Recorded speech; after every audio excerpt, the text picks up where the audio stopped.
Live from WRAL News Headquarters in Raleigh, your number one source for local news. WRAL News, coverage you can count on.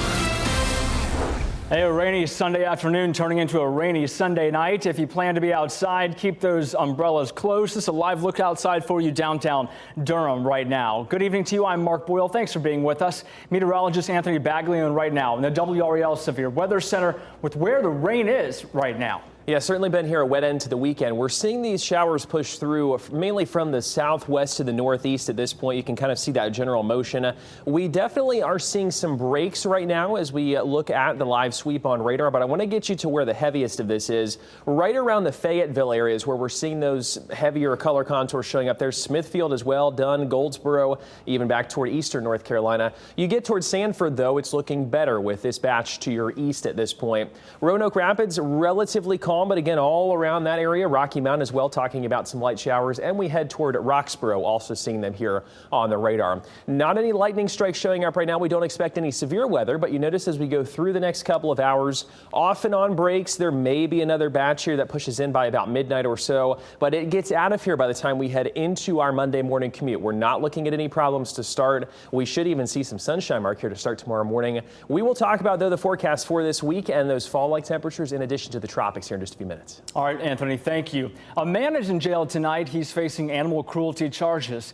Wake County animal control officers found over 200 animals, some dead, others sick. This all happened in Wake County near Garner on Trudy Lane. WRAL's Carly Haynes joining us now live after speaking with people who live close to this home who say they used to see animals all across the neighborhood. Carly? That's right, Mark, and there are still animals here right now. You might be able to see them down there into this enclosure. But at one point, this entire fenced-in area was filled with more than 200 sheep, goats, cows, chickens, I mean, you name it. Wake County Animal Control got an anonymous tip about animal cruelty here. They came Friday to check it out. When they discovered the animals, they took surviving animals into rehab centers. Others had to be euthanized due to their condition. This all happened over the last 3 days, but neighbors say they've seen starving animals here for nearly a year. They frequently called animal control, and animals would constantly be out of their enclosure and coming on to their yards and decks. They were like all messed up, like they were skinny, they couldn't walk, but it was mostly just like the little chickens. It was bad. Like they weren't even like a couple weeks old and they couldn't stand. Ronald Avery Kearney was charged with 90 counts of felony animal cruelty. He's currently in jail under a $90,000 secured bond. Another man received one misdemeanor charge. Now, an investigation led by Wake County Animal Control discovered both of them lived on the property and were the caretakers of these animals. Kearney will make his first court appearance tomorrow morning. Mark. Carly Haynes live in Wake County. Carly, thank you. The Edgecombe County Sheriff's Office is asking for your help locating two missing teenagers. They're looking for 17-year-old Erica Ramirez Lopez, seen here on the left side of your screen, 16-year-old Amelia Ramirez Lopez on the right. Erica was wearing a red shirt, black shorts, and pink shoes. Amelia was wearing black shirt, black pants, and blue shoes. The girls are sisters, and deputies say they're likely runaways. Erica and Amelia were last seen at Jerry Dixon Mobile Home Park yesterday morning. Crews in Fayetteville have been battling a large fire at an apartment complex. The fire displaced more than a dozen people. This happened shortly before 11 a.m. at a three-story unit at North Crossing Apartments on Weatherstone Drive. Firefighters arrived to find large flames shooting from the third floor. There's extensive damage there, and the Red Cross is helping those displaced by the fire. There's also no word yet on what caused the fire. The breaking news tracker was also on scene of a serious motorcycle crash in Fayetteville. This happened on I-295 near Ramsey Street this afternoon. Video shows a badly damaged motorcycle being hauled away. That's it right there in the center of your screen. Troopers on the scene tell us the rider was badly hurt but alive at last report. We're trying to learn his identity and condition as well as the cause of the crash. Local pharmacies are beginning to receive updated COVID-19 vaccine doses day by day. Health experts are recommending everyone ages 6 months and older should get the new shots this coming fall. WRAL's Laura Levine takes us inside one pharmacy where appointments are quickly filling up. Class is back in session. College students are back on campus, and COVID-19 is becoming a problem again. Many local pharmacies like this one here in Durham have the new COVID-19 vaccine on hand. Patients are already lining up, walking through these doors.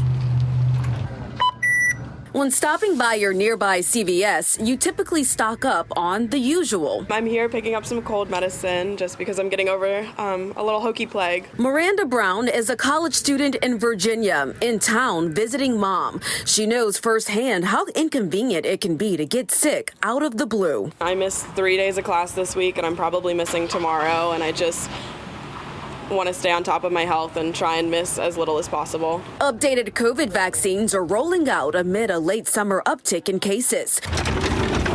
To her surprise, they're already available at some locations. With the common cold, flu, RSV, and COVID around, entering the fall and winter months could be concerning. I am definitely planning to get it. I'll probably wait a couple weeks until I'm feeling better, though. This CVS on Hillsborough Street received 70 doses on Wednesday and started taking appointments immediately. The new shots target a subvariant of Omicron called XBB. More than 90% of COVID viruses circulating right now are closely related to this strain, according to the CDC. More recently, over just like the last few weeks, we've seen XBB start to fall and another variant called EG5 start to come up. The good news is they're pretty closely related. Infectious disease professor at UNC, Dr. David Wohl, says that means the new shots will be effective. And as COVID strains continue to evolve, some may wonder, is it worth getting shot after shot? The other thing we're learning is that people who are up to date on their vaccines have less risk of long COVID. And double-digit % of people get long COVID. Even with mild COVID, we see people get long COVID. I would say it's important because I personally visit my grandfather very frequently, and I want to be able to protect him. I also have some elderly professors that I want to protect and also protect myself and my classmates that might be immunocompromised. And all CVS pharmacies are expected to have the new vaccine by early this week. And doctors say it's really about awareness. Even just standing out here talking to folks, Miranda's mom says that she's now going to go on the app later today and see if she can get an appointment. Laura Levine, WRAL News in Durham. There are slight changes to how COVID vaccines are covered in the United States this year, but the federal government is aiming to ensure all people can still receive them for free. Places like CVS and Walgreens will offer them for free under a new federal program until December 2024. 3 people face charges after a man who was shot there in the middle of Glenwood South last night. Officers responded to the intersection of Glenwood Avenue and Tucker Street shortly before 2 a.m. on Sunday. They tell us a man was shot in the arm. He's expected to be all right. He was not identified. Police arrested 3 people. 20-year-old Adarian Newsom faces a charge of assault with a deadly weapon inflicting serious injury. He is out of bond now. His court appearance is scheduled for tomorrow afternoon. 2 other men are charged with carrying a concealed weapon. The Union for Durham Sanitation Workers plans to hold a rally tomorrow in front of City Hall. All of this comes after Durham City Manager proposed a one-time bonus for city workers that union calls insufficient. Those workers say the offer is only a fraction of what they're asking for, and if approved, the bonuses will come from the sales tax there. Durham is working on a compensation study, which will be voted on in the spring of next year. Workers will rally tomorrow at 6:30 in the evening, which is when the city council holds its meeting. Democrats rallied today in downtown Raleigh to speak out against gun violence. Participants are calling for changes to the state and federal gun laws. Among the speakers, Tennessee State Representative Justin Jones. He was expelled in April for violating decorum rules by participating in a gun control protest on the House floor in the state. The Nashville Metro Council voted unanimously to reinstate him to serve as an interim representative pending a special election. We must protect our kids. We must protect people over guns, and that's a very simple message, but it's something that we've yet to see action from many of our Republican lawmakers across the nation, and so we're hoping that they will heed that call. Nothing is more important right now. People over guns is a message we've been saying for over 10 years. We're not being listened to by this legislature, so we have to get louder, we have to be consistent, and we have to show them that our voices matter. This rally at Halifax Mall was organized in response to the UNC on-campus shooting on August 28th that killed a UNC professor. There was another gun scare on campus just 4 days ago in which no one was hurt there. Suspects are in custody in both cases. Coming up, it's now day 3 of the UAW strike on all 3 big 3 automakers. Ahead, I'll look at the demands the union is making and some of the key sticking points stopping the groups from coming together on a solution. Plus, it's been a soggy Sunday across the area as we take a live look over Wake Forest right now. Meteorologist Anthony Baglione will tell us when the next round of rain is coming ahead.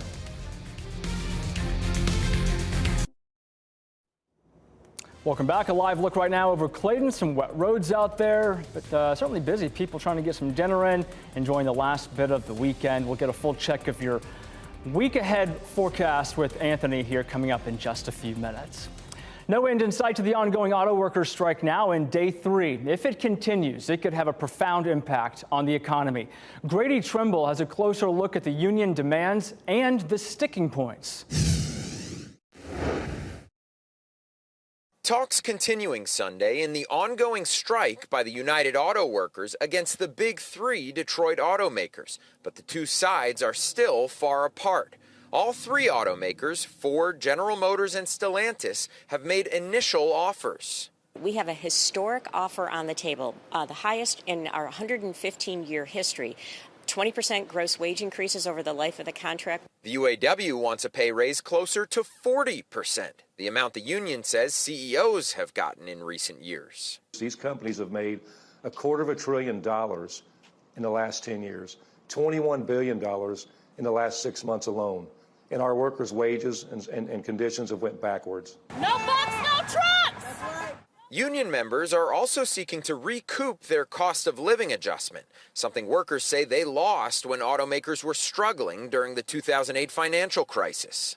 In 2008, a lot of my sisters and brothers had given up a lot of things to save Ford from the crisis, and that has not been returned to them. I can go to a fast food restaurant and make more an hour than what I'm making now. They also want a 4-day work week and the return of pension plans, both concessions the automakers appear unwilling to make. Starting Friday, more than 12,000 workers went on strike at 3 plants.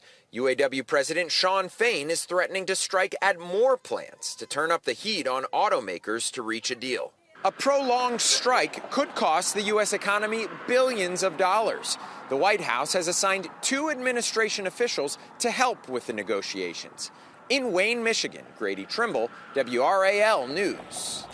Today, downtown Raleigh was the perfect destination to celebrate Hispanic Heritage Month. La Fiesta del Pueblo on Fayetteville Street wrapped up just a few minutes ago. There was live music and dance performances, vendors, food trucks, educational booths, and activities for the whole family.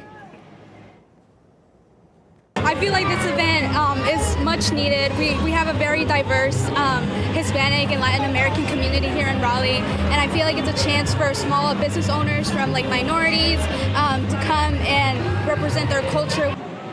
La Fiesta del Pueblo is the Triangle's largest festival celebrating Latin American culture. Turning to our weather now, it was a wet day out there and not so hot. That's the good news. Anthony, what's it looking like the rest of the night and coming up this week? We're loving the fall-like temperatures. Yeah, most of those temperatures are going to stick with us. I have no 90s in the foreseeable future, but the rainfall, yeah, we got to get through for us tonight. Certainly been a wet end to the weekend, if you will. We'll check out, though, current Doppler radar. You can see a lot of this is starting to push on out. So I think as far as the heaviest coverage is concerned, that is moving out. We'll still continue that potential for, let's just say, some light misty showers, if you will, over the next couple of hours. There's a look at where the heaviest is right now, though, right to the east of Fayetteville, that pretty heavy band there with the yellows and oranges showing up. We head toward Goldsboro, Smithfield, I-95 going to be pretty wet here for us this evening as well. A little bit further to the north, Rocky Mount looking pretty wet. Roanoke Rapids, though, relatively calm at this point. So you can kind of get that picture where we have the breaks, the light showers coming down here in some areas around Roxboro, Hillsboro, Durham, and Raleigh, just seeing some light sprinkles as well in your area. There's a live look right now, though, in Chattanooga. Chapel Hill, courtesy of Top of the Hill Restaurant. You can see maybe sunshine trying to peek through, but of course we've had the cloud cover today. Roads are definitely looking a little bit drier right here. So just depending on your location, we're seeing some improvement out there, but I can't rule out that shower coverage here until we head probably after about 2 o'clock tomorrow morning, and then it's finally mostly out of here. There's the coverage here on Futurecast. You see after about 2 or 3 o'clock or so looking a whole lot better. We keep temperatures mainly in the 60s for us tonight. 64 seems to be the favorite number there for us as we head into the start to our Monday. So very comfortable in that regard. We still see low humidity the next couple of days. That's a look at where we're headed this week. So I mentioned it, we really don't have 90s in the forecast. We're looking about where we should be for this time of year. Our normal's 82. We're going to be right about that the next little while. 84 on a Wednesday, 80 on Friday, and then next weekend, it looks like, unfortunately, we could get some more rainfall here both Saturday and Sunday. That will keep temperatures in the 70s, potentially Saturday, Sunday. I'll show you that here in just a second.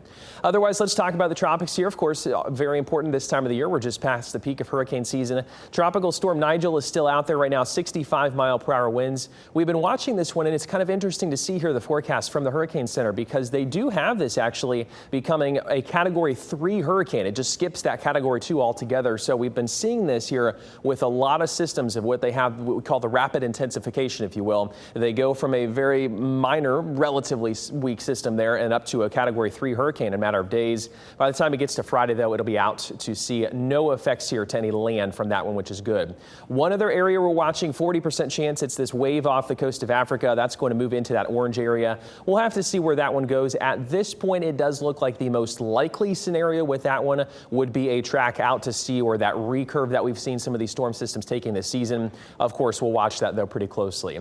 Here's a look at where we are headed, though. Check out temperatures, very seasonable for this time of year. 82 tomorrow, no problems here to start the week. We have sunshine across the board. 83 on Tuesday, again, sunshine. 84 Wednesday, so we progressively get a little bit warmer. And then as we head into next weekend, that's going to be our next chance at maybe some showers and storms both Saturday and Sunday. I wouldn't cancel plans quite yet. We're still going to tweak that forecast, Mark, as we get closer. But all in all here, looking great tomorrow. I'm going to hold you to that for next weekend. I'll try my Anthony, best. thank you. And turning now to sports, Casey Hintz here to talk about what's coming up next. Well, it is a tight table in the NWSL standings. Tonight, a win for the NC Courage would go a long ways. Plus, Panthers edge rusher Brian Burns has put contract negotiations on hold. He'll tell us why. It's not just about him next.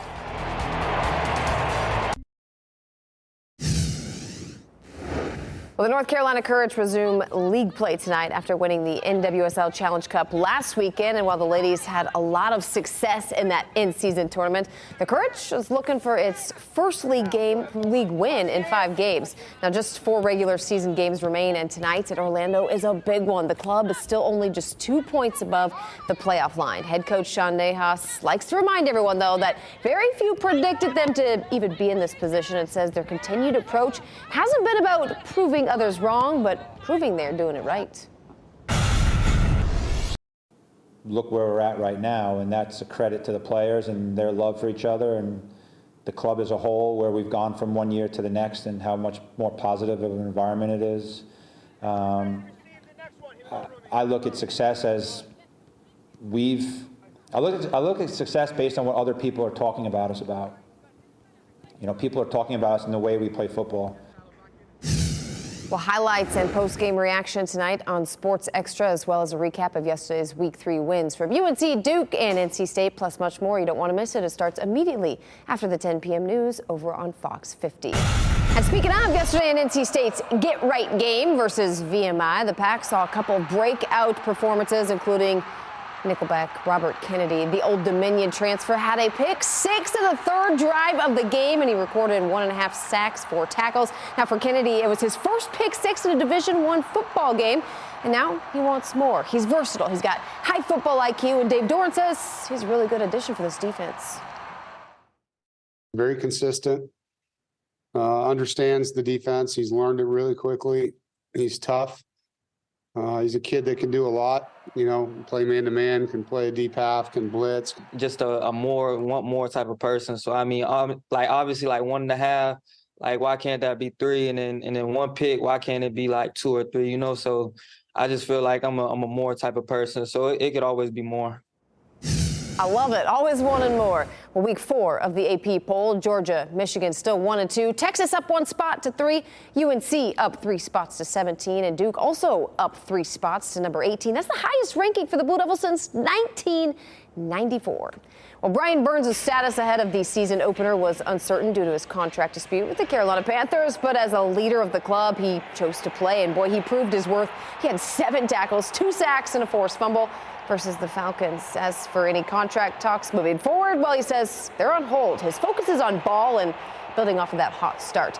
Now, Burns did admit he thought about a holdout after game 1, but ultimately he decided not to because he feels the Carolina defense can be special. They've got a chance to show it tomorrow night on Monday Night Football.